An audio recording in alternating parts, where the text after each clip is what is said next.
Salut mes amis, chers amis de mon cœur. Nous sommes de retour avec notre humble lecture du livre des esprits, un livre écrit par Allan Kardec et les esprits. Aujourd'hui, nous allons parler de la justice de la réincarnation. Allons-y. Question 171. Sur quoi est fondé le dogme de la réincarnation? Réponse. Sur la justice de Dieu et la révélation, car nous vous le répétons sans cesse. Un bon père laisse toujours à ses enfants une porte ouverte au repentir. La raison ne te dit-elle pas qu'il serait injuste de priver sans retour du bonheur éternel tous ceux qui il n'a pas dépendu de s'améliorer? Est-ce que tous les hommes ne sont pas les enfants de Dieu? Ce n'est que parmi les hommes égoïstes qu'on trouve l'iniquité, la haine implacable et les châtiments sans rémission. Alors, il y a un texte au-dessous de la réponse de l'esprit. Tous les esprits tendent à la perfection et Dieu leur en fournit les moyens par les épreuves de la vie corporelle. Mais dans sa justice, il leur réserve d'accomplir dans de nouvelles existences ce qu'ils n'ont pu faire ou achever dans une première épreuve.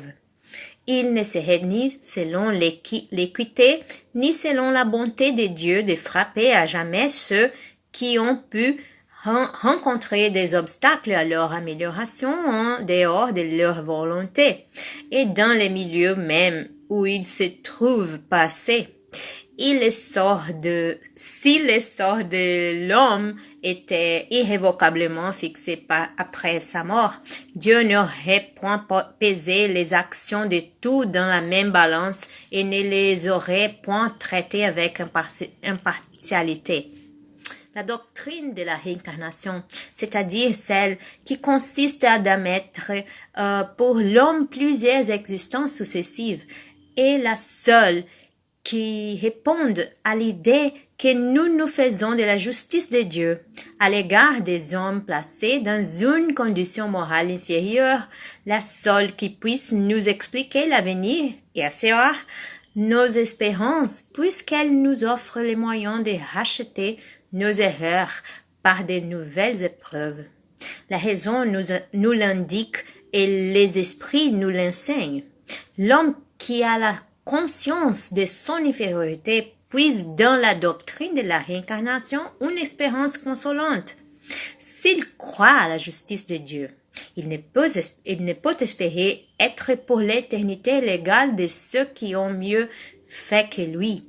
La pensée que cette infériorité ne le déshérite pas à tout jamais du bien suprême et qu'il pourra la conquérir pas de nouveaux efforts. Le soutien et ranime son courage. Quel est celui qui, au terme de sa carrière, ne regrette pas d'avoir acquis trop tard une expérience dont il ne peut plus profiter? Cette expérience tardive n'est point perdue. Il la mettra à profit dans une nouvelle vie. Alors, mes amis, nous avons fini cette vidéo. Et dans la prochaine vidéo, nous parlerons sur l'incarnation dans les différents mondes.